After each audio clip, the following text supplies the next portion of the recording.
इस कहानी का शीर्षक है जादुई कमल का फूल। काशीपुर नाम का एक छोटा सा गांव था। उस गांव में माधव नाम का एक किसान रहा करता था। माधव बहुत ही अच्छा नेक इंसान था और बहुत ही सीधा साधा था, जो हमेशा लोगों की भलाई में विश्वास करता था। एक दिन माधव अपने खेत से अपने घर वापस लौटा ही था कि तभी उसकी पत्नी मीरा उससे बोली, मैं आपकी ही काफी देर से प्रतीक्षा कर रही थी। माधव बोला, क्या हुआ मीरा? मीरा बोली, आज सुबह से तारा ना तो कुछ खा रही है ना पी रही है, बस गुमसुम लेटी हुई है। माधव बोला, मीरा तुम चिंता मत करो, मैं देखता हूँ। इतना बोलकर माधव अंदर अपने बेटी तारा के पास जाता है। तारा, जिसकी उम्र केवल 10 वर्ष थी। माधव तारा से बोला, तारा बेटी। तारा आंख बंद करके लेटी हुई थी। जैसे ही उसने अपने पिता की आवाज़ सुनी, तारा ने अपनी आंखें खोल ली। क्या हुआ तारा? तुम्हारी माँ बता रही है कि तुमने सुबह से कुछ खाया पर नहीं। अगर तुम ऐसे ही भूखी रहोगी तो तुम और ज़्यादा कमज़ोर हो जाओगी। तारा बोली, पिताजी मुझे भूख नहीं लग रही है। तारा की बात सुनकर माधव की आंखों में आंसू आ गए, क्योंकि माधव की बेटी तारा काफी समय से बीमार चल रही थी। माधव अपनी आंखों से आंसू पोंछते हुए बोला, चिंता मत कर तारा, तू बिल्कुल स्वस्थ हो जाएगी। इतना बोलकर माधव अपनी पत्नी के पास आकर खड़ा हो गया। मीरा बोली, आखिर आप तारा को और मुझे कब तक झूठी तसल्ली देते रहेंगे? आखिर मेरी बेटी को ऐसी कौन सी बीमारी लग गई है जो वो ठीक होने का नाम ही नहीं ले रही है? माधव बोला, तुम चिंता मत करो मीरा, तारा की वजह से ही मैं खेत में कड़ी मेहनत कर रहा हूँ। मेरी फसल गांव में सबसे ज़्यादा अच्छी उगी है। कल फसल की कटाई है। कल मैं फसल को राज्य में अच्छे दामों में बेचकर आऊँगा और उसके बाद हम अपनी बेटी तारा का किसी अच्छे वैद्य जी के पास इलाज कराएंगे। मीरा दुखी होते हुए बोली, हमारी बेटी ठीक तो हो जाएगी ना? माधव बोला, मीरा मैं हमेशा लोगों की भलाई के बारे में सोचता हूँ और बचपन से मैंने एक ही बात सीखी है, अच्छे के साथ अच्छा ही होता है। मैंने किसी का बुरा नहीं किया तो विश्वास करो मेरे साथ भी बुरा नहीं होगा।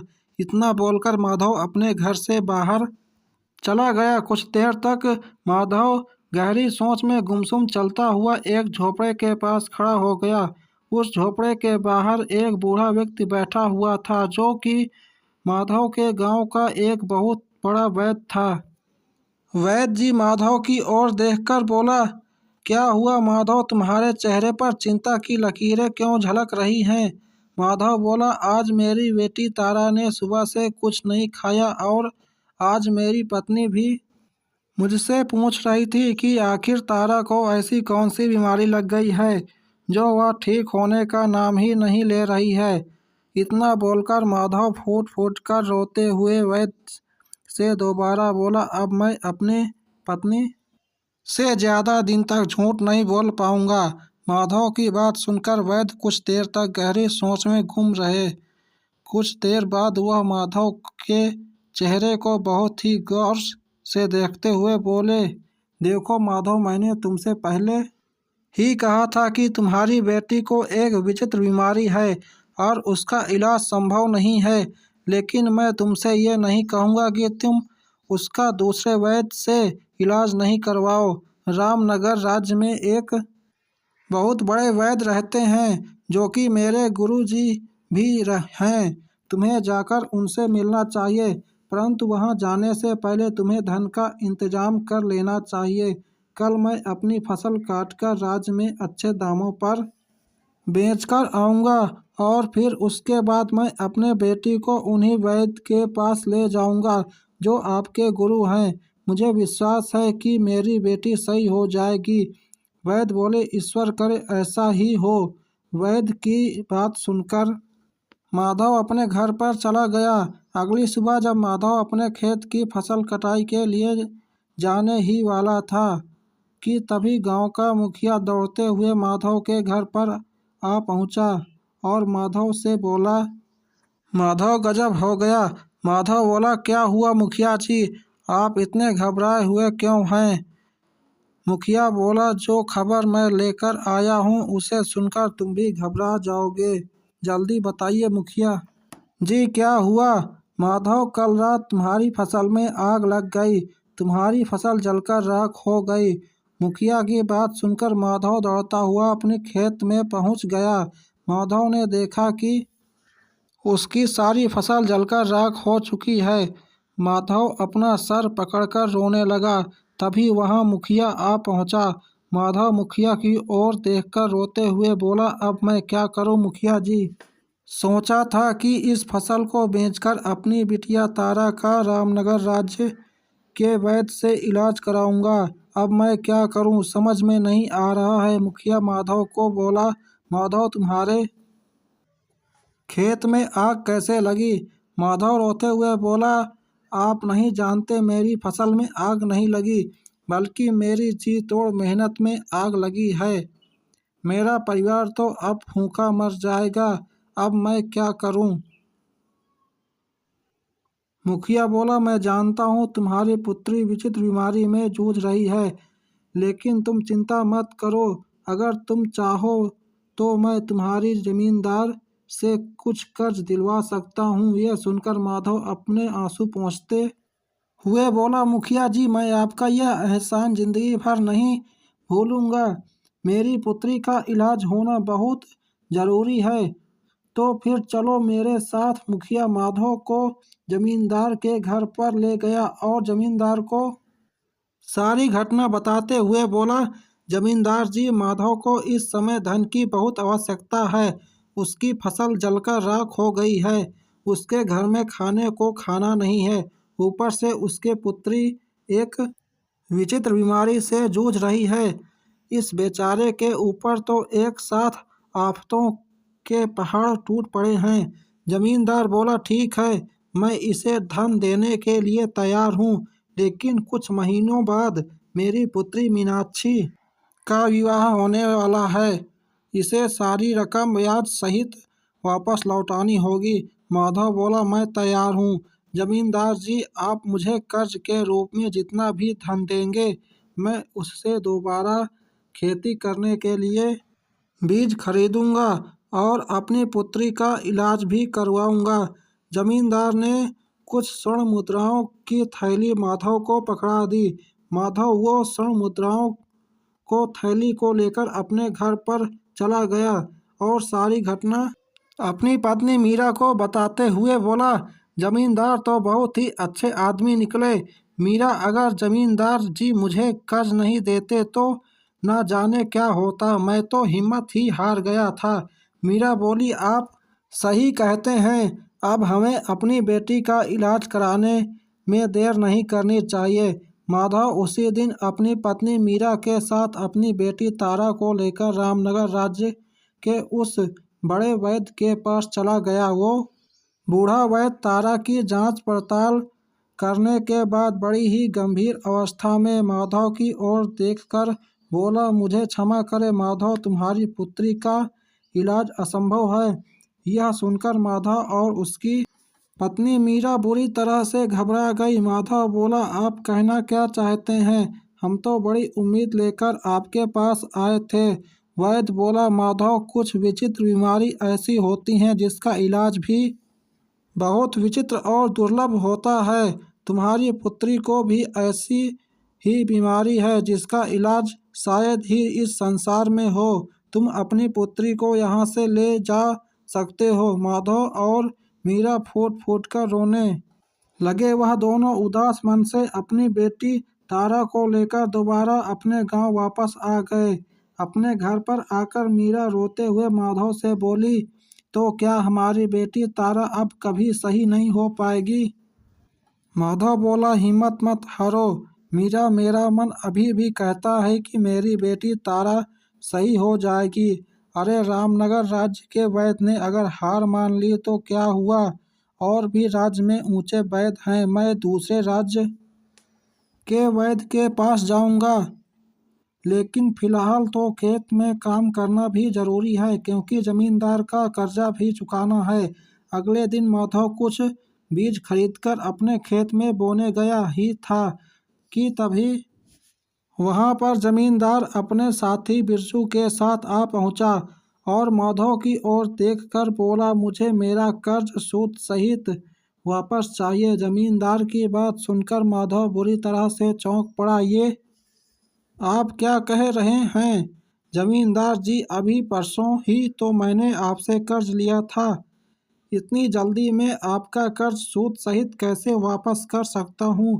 माधव की बात सुनकर जमींदार के बगल में खड़ा हुआ जमींदार का मित्र जोर जोर से हंसता हुआ माधव से बोला, तुम मूर्ख हो माधव, तुमने यह भी सोचने की कोशिश नहीं की कि तुम्हारे खेतों में आग कैसे लगी? माधव हैरानियत से बोला, मैं तुम्हारी बात का मतलब नहीं समझा। जमींदार बोला, इसकी बात का मतलब मैं तुम्हें समझाता हूँ माधव। दरअसल मेरी नज़र तुम्हारी खेत पर काफ़ी समय से थी। मैंने ही तुम्हारे खेत में आग लगाई थी। जमींदार की बात सुनकर माधव बुरी तरह से चौंक पड़ा। जमींदार फिर बोला, हाँ मैंने आग लगाई थी। मैं जानता था कि तुम्हारी पुत्री बीमार है और उसे इलाज की बहुत ज़्यादा आवश्यकता है। तुम इस गांव में घूम फिर कर कर्ज लेने के लिए मेरे ही पास आओगे और मेरे किस्मत तो देखो, मुखिया जी स्वयं तुम्हें मेरे पास ले आए। माधव गुस्से से बोला, यह तो गलत है। जमींदार किसी की मुसीबत का फ़ायदा उठाकर कभी भी कोई इंसान सुख से नहीं जी पाया। जमींदार बोला, यह बातें सिर्फ सुनने में अच्छी लगती हैं माधव। इससे पहले कि मैं तुम्हें तुम्हारे खेत से धक्के मारकर बाहर निकालूं, यहाँ से निकल जाओ। आज से यह मेरा खेत है, क्योंकि मैं जानता हूँ कि तुम मेरी रकम सूद सहित 7 जन्मों तक नहीं चुका सकते। माधव समझ में आ गया कि जमींदार की उसकी खेत पर बुरी तरह से नीयत खराब हो चुकी है। माधव निराश होकर आंखों में आंसू लिए हुए अपने घर की ओर चल पड़ा। माधव आधे रास्ते पहुंचकर एक वृक्ष के नीचे बैठकर फूट फूट कर रोने लगा। माधव को नहीं पता था कि जिस वृक्ष के नीचे वह रो रहा था, उस वृक्ष के पीछे एक साधु बैठे हुए थे। माधव के रोने की आवाज़ सुनकर अचानक वे साधु महाराज चौंक पड़े और माधव के पास आकर बोला, क्या हुआ, रो क्यों रहे हो? माधव रोते हुए सारी घटना साधु को बताते हुए बोला, मेरी बेटी मौत के कगार पर खड़ी हुई है और मेरा खेत भी जमींदार ने मुझसे छीन लिया। साधु महाराज बोले, तुम्हारे साथ वास्तव में बहुत बुरा हुआ है। अगर तुम्हारे साथ इतना बुरा नहीं हुआ होता तो मैं तुम्हें ये एक रहस्य कभी नहीं बताता।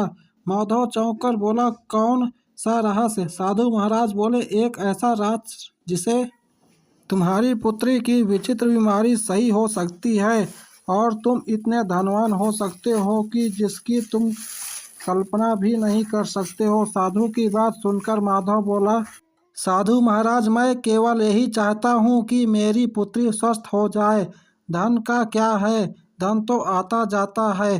धन तो मैं कभी भी मेहनत करके भी कमा सकता हूँ। साधु महाराज बोले, मुझे तुम्हारी यह बात बहुत अच्छी लगी। अब मेरी बात ध्यान से सुनो। यहाँ से कुछ दूर तक घना और विचित्र जंगल पड़ता है। कहते हैं कि उस विचित्र जंगल में एक बहुत ही सुंदर झील बहती है। उस झील के किनारे एक दुर्लभ जादुई कमल का फूल खिलता है। वह फूल केवल वही व्यक्ति प्राप्त कर सकता है जिसका मन लोभ और ईर्ष्या से दूर हो और जिसका मन में दूसरे के प्रति प्रेम और दया की भावना हो। जैसे ही तुम उस फूल को अपनी पुत्री के शरीर से स्पर्श करोगे, तुम्हारी पुत्री सही हो जाएगी। और अगर तुम एक बार उस विचित्र जादुई फूल से जितना भी धन मांगोगे, तुम्हारे पास उतना ही धन आ जाएगा। उसके बाद वह फूल गायब हो जाएगा, परंतु उस फूल तक पहुंचना असंभव काम है। साधु की बात सुनकर माधव बड़े ही आत्मविश्वास भरे लहजे में बोला, अपनी बेटी की जान बचाने के लिए मैं बड़े से बड़ा खतरा उठाने के लिए तैयार हूँ। साधु महाराज बोले, तो फिर देर मत करो, यहाँ से दाईं ओर दिशा में मुड़ जाओ। माधव तुरंत दाईं ओर दिशा की ओर चल दिया। माधव सुबह से लेकर शाम तक पैदल चलता रहा। रात तक माधव बुरी तरह से थक चुका था। माधव के पैर जवाब दे चुके थे। थक हार कर माधव एक घने वृक्ष के नीचे कुछ देर आराम करने के लिए बैठ गया। माधव आराम करने के लिए बैठा ही था कि माधव ने देखा एक सुंदर हिरण उसकी कुछ ही दूरी पर दौड़ता हुआ आकर खड़ा हो गया। अगले ही पल झाड़ियों से एक शेरनी निकलकर हिरण के ठीक सामने आकर खड़ी होकर उसे घूरने लगी। शेरनी को देखकर हिरण बुरी तरह से डर गया। माधव इस दृश्य को बड़े ही गौर से देख रहा था। हिरण वहां से भागने ही वाला था कि तभी शेरनी मनुष्य की आवाज में हिरण से बोली, तुम मुझसे ज्यादा तेज नहीं भाग सकते। शेरनी के मुंह से इंसानी आवाज सुनकर माधव बुरी तरह से चौंक पड़ा। तभी हिरण भी इंसानी आवाज में शेर से बोला, मुझे जाने दो। शेरनी बोली, नहीं, मुझे बहुत जोरों की भूख लगी है, मैं तुम्हें नहीं जाने दे सकती। तभी हिरण दया भरी नजरों से माधव की ओर देखते हुए बोला, तुम तो मनुष्य हो, क्या तुम मेरी जान बचा सकते हो? ना जाने क्यों हिरण के ऐसे बोलने पर माधव को हिरण के ऊपर बहुत तरस आ गया। माधव शेरनी की ओर देखकर बोला, तुम तो शेरनी हो, फिर तुम इंसान की आवाज में कैसे बात कर सकती हो? मैं एक मायावी शेरनी हूँ। अगर तुम मायावी शेरनी हो तो फिर यह हिरण भी मायावी हुआ। तुम इसे छोड़ दो। मैं इसे एक ही शर्त पर छोड़ सकती हूँ। कौन सी शर्त? इसके बदले मैं तुम्हें अपना भोजन बनाऊंगी। क्या तुम इसके लिए तैयार हो? शेरनी की बात सुनकर माधव गहरी सोच में डूब गया। कुछ देर बाद माधव शेरनी की ओर देखकर बोला, मुझे एक विचित्र जादुई फूल की तलाश है। उस फूल के द्वारा ही मेरी बेटी की बीमारी सही हो सकती है।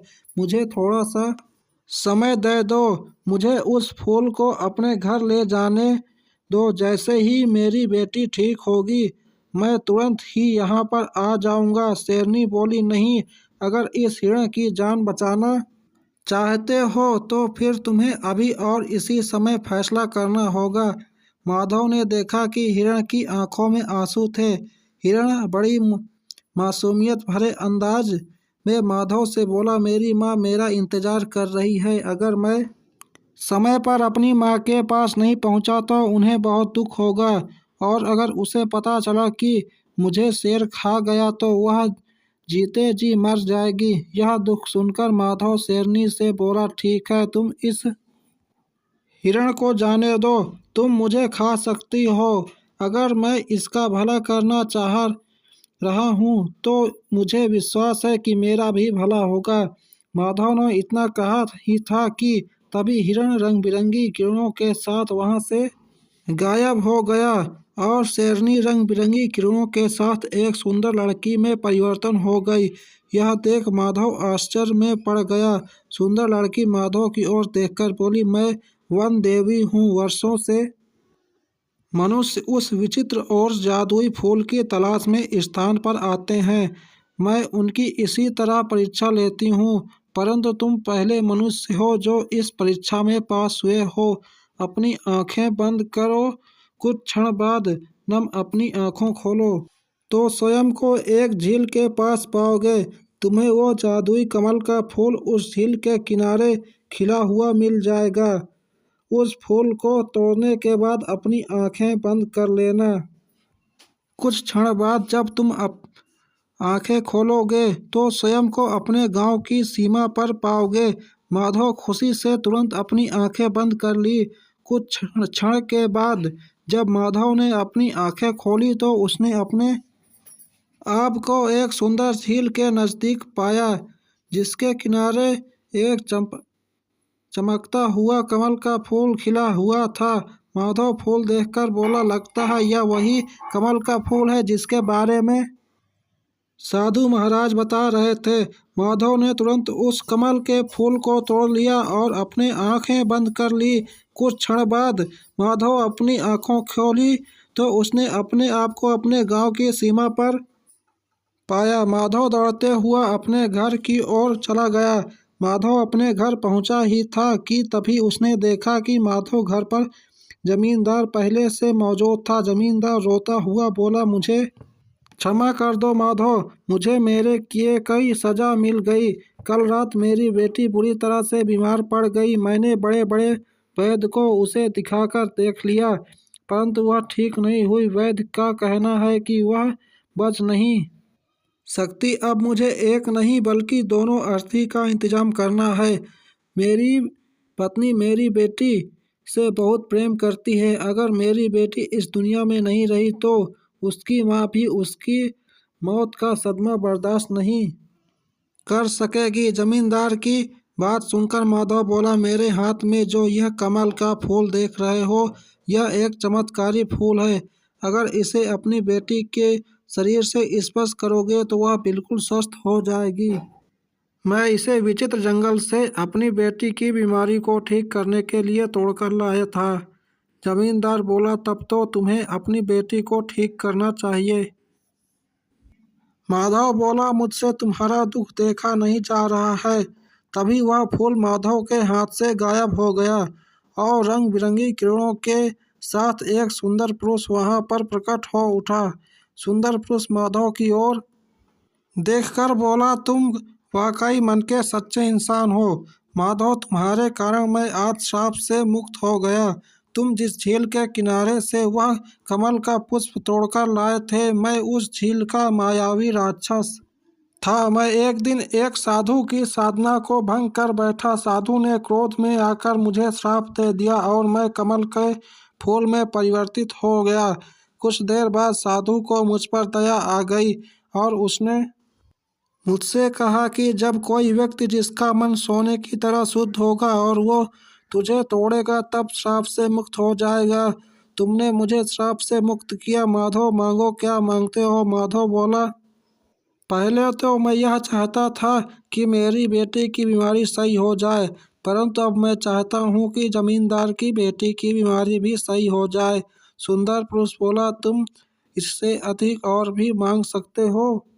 माधव बोला, बस मैं यही चाहता हूँ कि मैं जीवन भर स्वस्थ रहूँ, क्योंकि मनुष्य की असली धन स्वस्थ होता है। सुंदर पुरुष बोला, ठीक है माधव, ऐसा ही होगा। इतना बोलकर वह सुंदर पुरुष वहाँ से गायब हो गया और माधव की बेटी तारा ठीक हो गई। जमींदार माधव की ओर देखकर बोला, मुझे माफ़ कर दो माधव, मैंने तुम्हारे साथ कितना गलत किया। बाद भी तुमने मेरी मदद की। मैं तुम्हारे खेत वापस करता हूँ और तुम्हें दिया हुआ कर्ज भी मैं माफ़ करता हूँ। इतना बोलकर जमींदार वहाँ से चला गया। घर पर आकर उसने देखा कि उसकी बेटी स्वस्थ हो चुकी थी। कुछ दिन बाद वही साधु महाराज माधव के पास आकर रहस्यमय अंदाज में बोले, जब तुम मुझे पहली बार मिले थे मैं समझ गया कि तुम ही वही इंसान हो जो उस झील के राक्षस को श्राप से मुक्त कर सकते हो। उस झील के राक्षस को श्राप मैंने ही दिया था। साधु की बात सुनकर माधव मुस्कुराने लगा और साधु भी मुस्कुराते हुए वहाँ से चले गए। अब माधव का जीवन खुशियों से भर गया।